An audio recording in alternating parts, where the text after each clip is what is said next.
तो आज की वीडियो में हम लोग अपना लास्ट चेक बॉक्स को ठीक करना सीखेंगे और इसको लोकली कैसे स्टोर करके रखना है, लोकल स्टोरेज को कैसे यूज़ करना होता है, ये भी हम देखने वाले हैं रिएक्ट के अंदर। सबसे पहले इसको हम देखते हैं। चेक बॉक्स के अंदर भी हमें एक फंक्शन बनाना पड़ेगा टॉगल का। फंक्शन टॉगल स्टेटस, स्टेटस को हमें टॉगल करना है।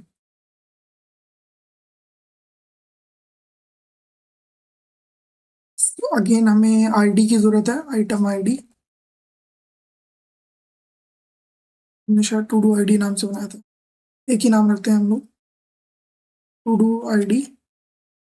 और हमें इसके अंदर सेम कोड को हम कॉपी पेस्ट कर सकते हैं। यहाँ पे हमने क्या किया था, यहाँ पे जो हमारे पास प्रीवियस टू डूज है जिसके अंदर हम डेटा स्टोर करके रख रहे हैं, उसके अंदर हम मैप मेथड को रन करेंगे और जहाँ पे भी आईडी सेम है जो आईडी यूजर ने पास करी है, वहाँ पे बस हम इसके स्टेटस वाले पार्ट को रिवर्ट कर देंगे जो भी पहले से स्टेटस में है, आइटम डॉट स्टेटस। ये नॉट ऑपरेटर है। ये नॉट ऑपरेटर क्या करता है, अगर आप इसको बुलियन के साथ में यूज़ करेंगे तो ये उसका अपोजिट दे देगा। अगर ये पहले से ट्रू है तो ये इसका अपोजिट उसको फॉल्स कर देगा, अगर ये फॉल्स है तो इसका ट्रू कर देगा। अगर आईडी सेम नहीं है तो बाकी के जितने भी अरेज हैं उनके लिए ये सेम टू सेम रिटर्न कर देगा। मोस्ट इफेक्टिव तरीका तो आप इसको नहीं बोल सकते अगर आपका टू डू बहुत बड़ा होता है, क्योंकि जैसे कि आप देख रहे हैं कि हर टू डू के लिए ना ये आइट्रेट कर रहा है पूरे पूरे एरे के साथ में।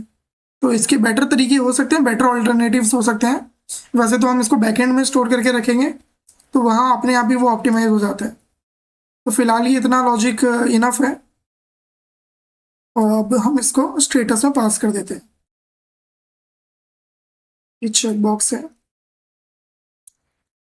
आप इसमें दोनों ही वैसे तरीके यूज़ कर सकते हैं, ऑन क्लिक भी हम इसमें यूज़ कर सकते हैं। Status E dot no no no item dot ID, इस ई की भी जरूरत नहीं है हमें। ट्राई करते हैं,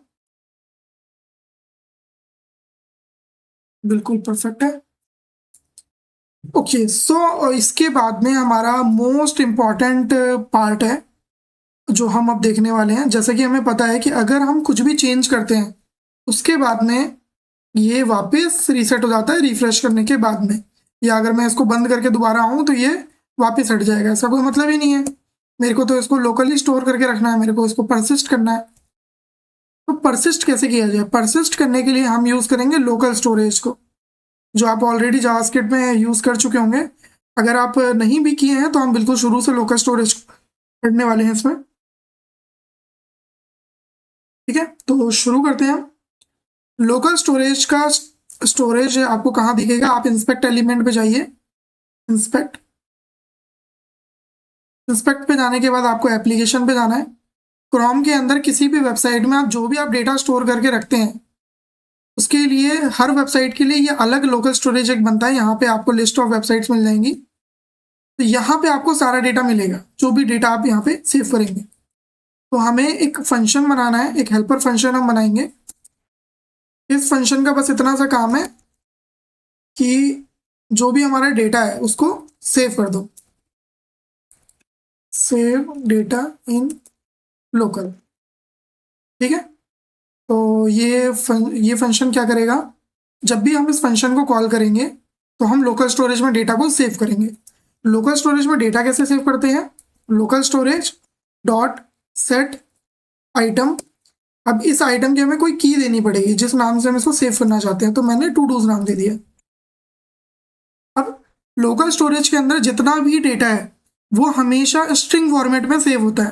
तो अगर आपके पास में डेटा स्ट्रिंग फॉर्मेट में नहीं है, किसी दूसरे फॉर्मेट में है, स्ट्रिंग या नंबर, मतलब इस तरीके का जो भी आपका सिंपल डेटा टाइप है उसमें आप इसको सेव कर सकते हैं।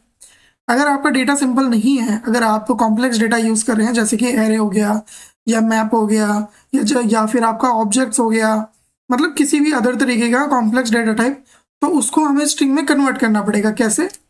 जेसॉन की मदद से, जेसॉन डॉट स्ट्रिंगिफाई। ये मेथड आपके चाहे वो किसी भी तरीके का आपका डेटा टाइप है, आपका एरे है, ऑब्जेक्ट है, उसको ये कन्वर्ट कर देता है स्ट्रिंग के अंदर।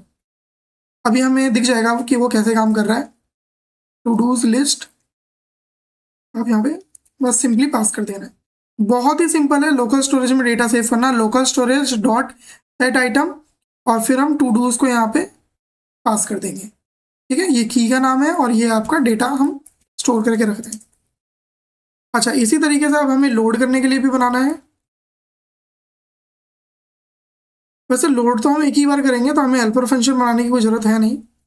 लेकिन लेकिन लेकिन लेकिन यहाँ पे एक बहुत इंपॉर्टेंट पॉइंट है।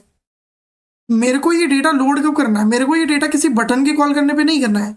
जैसे ही मैं इस पेज पे आ रहा हूँ, जैसे ही मैं इस टू डू पे आ रहा हूँ, टू डू पे आते ही वो अपने आप लोड हो जाए। तो याद करो, हमने लास्ट कुछ क्लासेस में यूज इफेक्ट पढ़ा था। यूज इफेक्ट का काम क्या है? जैसे ही हमारा पेज लोड होगा वैसे ही किसी एक फंक्शन को कॉल करना। तो इसी दिन के लिए हमने यूज इफेक्ट को पढ़ा था।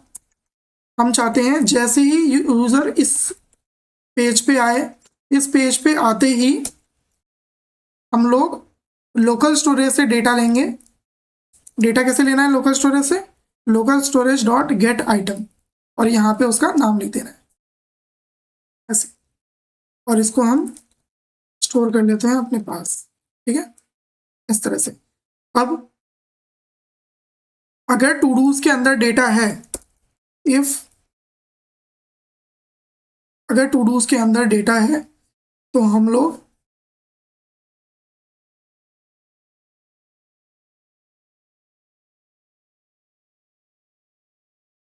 इससे टू डूज लिस्ट की मदद से इसके अंदर डेटा को पेस्ट कर देंगे। जो भी इसके अंदर का डेटा है उसको हटा के ये नया डेटा डाल देंगे। टू डूज को हमें जेसॉन में कन्वर्ट करना पड़ेगा। अभी हमने यहाँ पे जेसॉन से इसको स्ट्रिंगीफाई में कन्वर्ट किया था। वापस इस स्ट्रिंगीफाई से अगर आपको ओरिजिनल डेटा में स्टोर कर लाना है, इसको कन्वर्ट करना है, तो जेसन डॉट पार्स मेथड, ये दो मेथड है, रट्टे मार लो इसको। तो जेसन डॉट स्ट्रिंगीफाई किसी भी कॉम्प्लेक्स डेटा को स्ट्रिंग में कन्वर्ट करने के लिए, मतलब जेसन टाइप में कन्वर्ट करने के लिए, जेसन टाइप से वापस ओरिजिनल में कन्वर्ट करने के लिए जेसन डॉट पार्स। तो यहाँ पे हम इस टू डूज को पास कर देंगे। बहुत ही सिंपल मेथड है। ठीक है, अगर इसके अंदर डेटा नहीं है, अगर वो पहले से खाली है, तो ये चलेगा ही नहीं फंक्शन, तो कोई बात नहीं। ये हो गया। अच्छा, अब ये वाले फंक्शन को हमें कब कब कॉल करना है? ये हर बार जब भी हमने कुछ डेटा अगर हमने रिमूव किया है, तो हम इस फंक्शन को कॉल करेंगे। हम सिंक कर देंगे लोकल स्टोरेज से ऐड करने के लिए। अगर हम डिलीट कर रहे हैं तब भी हम इसको करेंगे। अगर हम एडिट कर रहे हैं तब भी हम इसको करेंगे। अगर आप स्टेटस चेंज कर रहे हो तब भी हम लोकल स्टोरेज में डेटा को सिंक करेंगे। अब एक बार ट्राई करते हैं इसको, ध्यान से देखना। मैंने इसको रिफ्रेश किया। अब मैं इसके अंदर कुछ नया डेटा ऐड करता हूँ। सम डेटा, सम टाइटल मान लो, कुछ भी मान लो यार। तो हमारे पास एक टू डूज नाम से की आ गई, और ये हमारे पास डेटा है। आप देख रहे हैं सारा का सारा डेटा इसके अंदर हमारा मिल गया हमारे पास। एक डेटा लेकिन इसमें कम है।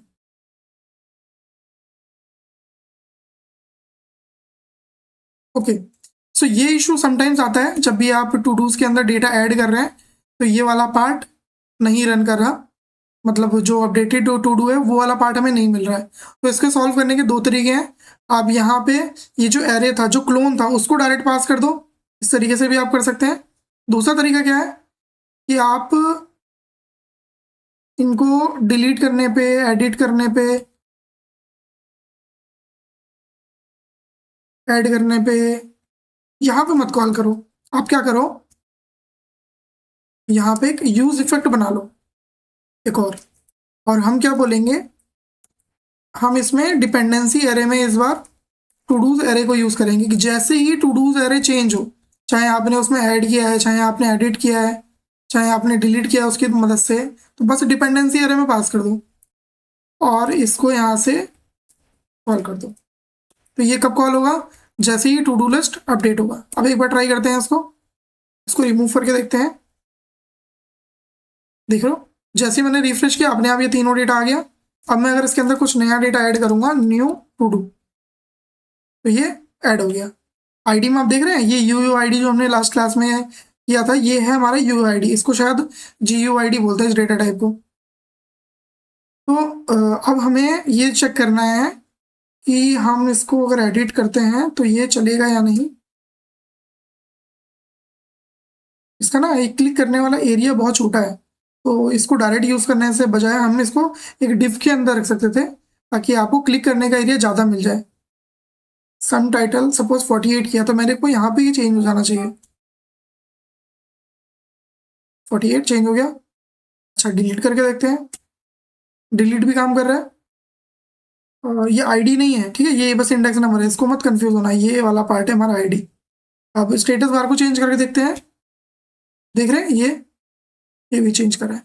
अब ये हमारा परसिस्टेंट हो चुका है। अगर इसके अंदर आप देख रहे हैं, मैं अगर इसको बंद कर दूं, मैं भले इसके सर्वर को भी बंद कर दूं, अब अगर मैं वापस उस पेज पे आता हूं तो ये डेटा मेरे को वैसा का वैसा ही मिलना चाहिए, लेकिन नहीं मिल रहा। क्यों नहीं मिल रहा? क्योंकि ये क्या कर रहा है, ये वाला जो डेटा था ना, इसको भी यहाँ पे सिंक्रोनाइज कर दे रहा है, ये डिपेंडेंसी एरिया में जो हमने पास किया हुआ है। तो इसको हटा देते हैं, खाली से इसको इनिशियलाइज करेंगे और हम बोलेंगे कि इस सेव वाले फंक्शन को सिर्फ हम तब कॉल करेंगे जब इस एरे के अंदर पहले से कुछ डेटा है। ठीक है, अगर इस एरे की लेंथ 0 से बड़ी है, वैसे तो ये ऐसे भी काम ही कर जाएगा। अगर इसकी लेंथ 0 है, मतलब अभी क्या होगा जब मैं बाय डिफॉल्ट आऊँगा, वैसे तो अब चलेगा नहीं है, ठीक है। अब बाय डिफॉल्ट जब भी मैं फर्स्ट टाइम इस पेज पे आऊँगा और टू डूज में कुछ भी नहीं है, तब ये लोकल स्टोरेज में सेव नहीं होगा डेटा।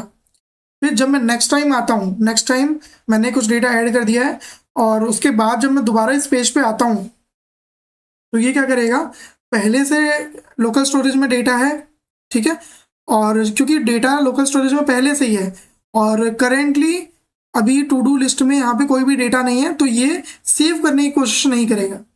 ठीक है, इससे ये वाला इशू हमारा क्लियर हो गया। एक बार इसको भी चेक कर लेते हैं। इंस्पेक्ट, वापस आते हैं एप्लीकेशन पे। अगर आपको कोई भी चीज़ नहीं समझ में आई है तो अगेन कमेंट आउट कर दीजिएगा, मैं एक सेपरेट वीडियो बना दूंगा। मैं एक नया डेटा इसमें ऐड करता हूँ, न्यू डेटा, और ये यहाँ पे काम कर रहा है। ये आप अपने रिज्यूमे में ऐड कर सकते हैं अगर आप फ्रेशर हैं तो। इस तरीके के बहुत सारे प्रोजेक्ट हम आने वाले टाइम पे बनाने वाले हैं।